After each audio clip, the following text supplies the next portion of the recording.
Welcome back, everybody. The title for my session today is Refuting Atheism, Part 2. And of course, we're still digging into this concept of moral law.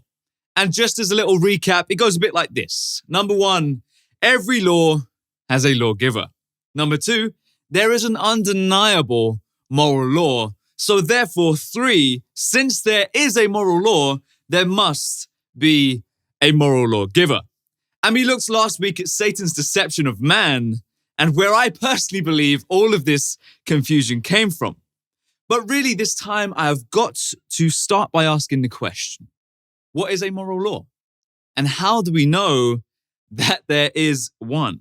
Well, a law is simply a rule that defines incorrect behavior, right or wrong behavior. And when we say that a moral law exists, we mean that all people fundamentally are impressed, in fact, with a nature of what is right and what is wrong. Now, some people might argue that not all cultures agree on what is right and wrong. You get that question all the time. If there is a moral law, why does one culture say this and another culture say that? Now, don't get this part mixed up.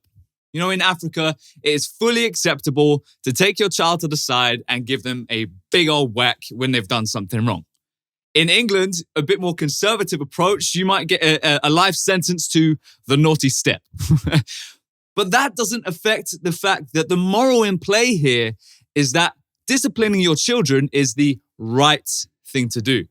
But there's just a different cultural application. Don't get that confused with there being different morals in different cultures. Just the application of that moral is different. But we can universally agree that from the most populated city to the most isolated tribe, love is superior to hate, and courage is more commendable than cowardice. There is nowhere on earth where a warrior is admired for running away from the battle.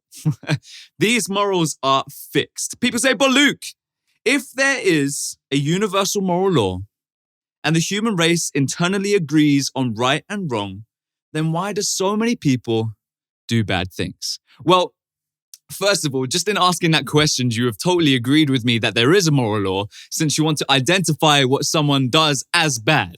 So just saying that, how come there's such thing as bad things, you are therefore stating that you believe in a moral law. Otherwise, you couldn't even use that word. But number 2, despite that, just because there is a moral law does not mean that people don't deny it on a daily basis.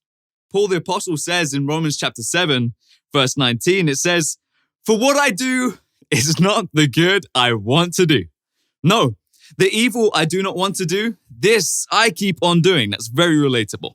Now, if I do what I do not want to do, it is no longer I who do it, but it is sin living in me that does it. So even Paul, the man chosen to declare the gospel to the Gentiles, a man who is completely aware of the fact that he has a moral law inside of him, still found difficulty in following that moral law.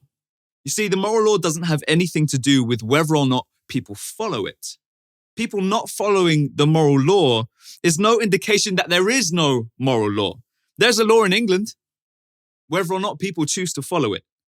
But whether you agree with the law or not, you're still going to be judged by it. And that's why we've got to take this so seriously.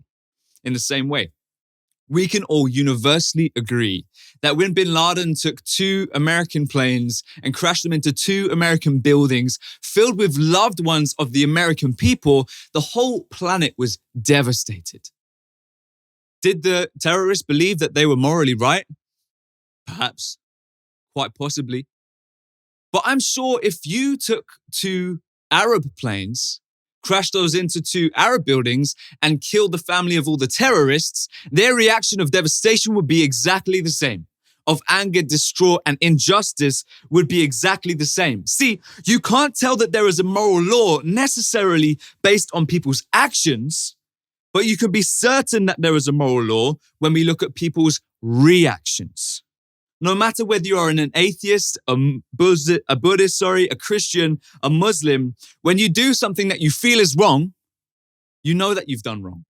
And it makes your face downcast. We have a look at Genesis chapter 4.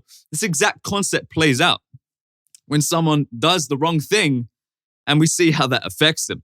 It says in verse 6, then the Lord said to Cain, why are you angry? Why is your face downcast? If you do what is right, will you not be accepted? Show me one person whose jaw has not dropped the moment they are caught cheating on their girlfriend. They know they've done something wrong. Show me a man that is completely happy in his marriage and yet feels the need to masturbate 5 times a day and look at women on the train. The Bible is clear. Genesis chapter 4 shows us that the reaction to breaking moral law is sadness, depression, and rejection.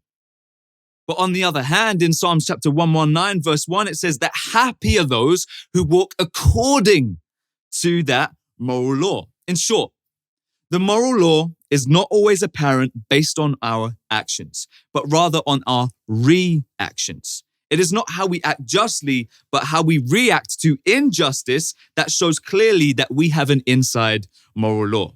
So I invite you to study the Bible. Get the medication to all your contemplation. Stop thinking, am I doing right? Am I doing wrong? Just go to the God who created you so he can let you know what that moral law is. I implore you, study the Bible, put a smile on your face, and start doing the right thing. I love you, and to God be all the glory.